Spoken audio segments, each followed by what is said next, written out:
Hello, I am Becca Rue, and you are watching Rue's Musings. I wasn't with you last week because I, number one, went to see Justin Timberlake in concert, which was amazing, and then also went to a weekend training in Pueblo with one of my teachers, Desiree Rumbaugh, and a bunch of the Play Yoga peeps. It was awesome. We'll talk a little bit about that in a moment. So I'm reflecting a little bit that these musings are starting, at least to me, to sound similar. And I want to share with you something I learned from Mark Smith. He's been coming in and teaching me about marketing and business and learning and teaching. And one of the things that he teaches that I think is fascinating, just a fascinating data point, is in order to make a sale, or as a teacher, in order to have somebody learn something, statistically, I guess, I don't know who ran these numbers, you have to hear something more than 6 times, either to learn it or for someone to buy it. So the sales pitch has to occur more than 6 times. It's usually the 7th, 8th, 9th time that the sale happens or that the knowledge is integrated. So that's a fascinating statistic to me.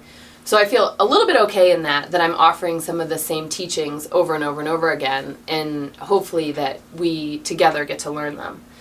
Another thing I reflect on is that in these videos, I almost have a year of videos. I think there's like 40 videos. I am formulating for myself, as well as for y'all, my friends, my life philosophy that is starting to get pretty clear because I've come every week to share it, because I write about it, because I practice it inside of my meditation, inside of my asana practice. And that is magnificent for me to understand why I'm here, what I'm doing, and how I want to live inside of that framework. Which brings me to my topic today. I've been thinking a little bit about training. And we Americans, at least in my perception of us, want to be naturals at everything. Like, I want to just be a natural singer.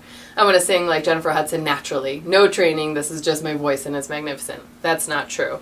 Or I want to be naturally flexible or a natural athlete. And there are those people who are blessed with those things. Hallelujah. But most of us, that is not the case for us. And that doesn't mean that we can't be excellent at something or that we can't excel in a specific field, but we do have to commit to training. And when I look back on the things that I've trained inside of, I'm so grateful for the training. And I'm not actually suggesting that we train to be the best. That might be something that you desire, but there's so few spaces in the world for the best at something that for all of us to desire to be the best, I think is a little bit silly and unlikely.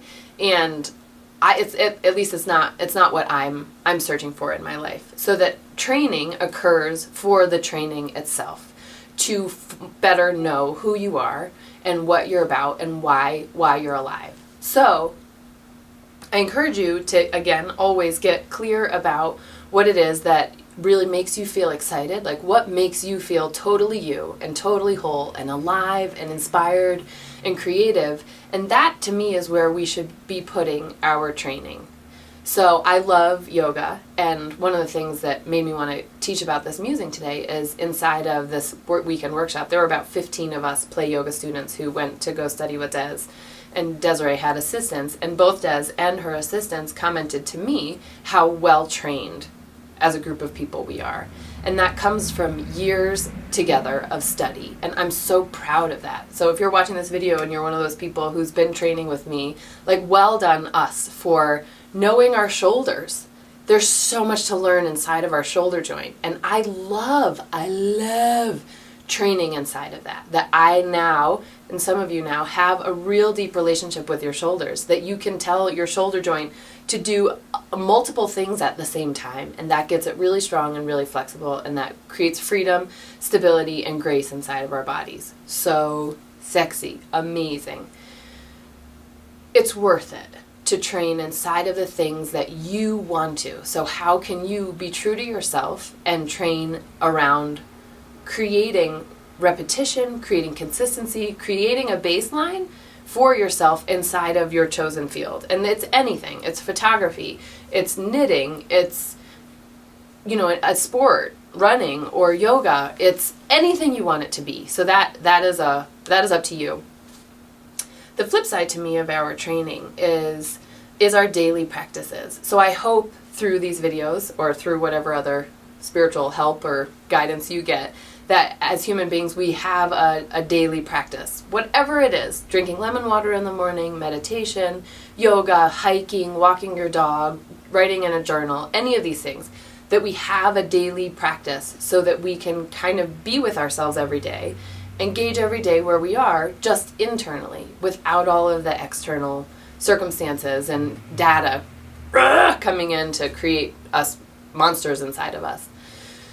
Another way to think about that is, what do you do every day? Most of us go to work every day. And can we make that offering, whether we love our jobs or whether we don't love our jobs, whatever it is that we're showing up to do every day, can we make that our own? Can we make that our spiritual practice? And this, I think, is a little bit more challenging around how do you want to show up in your life and how do you want to show up in your job, and how can you make whatever it is that you do every day, including brushing your teeth and doing the dishes and doing our laundry, how can we make that our practice and train who and how we want to be inside of our daily activities? It's so awesome. I don't think on our deathbeds, if we look back, we're going to be upset with the time we spent inside of training.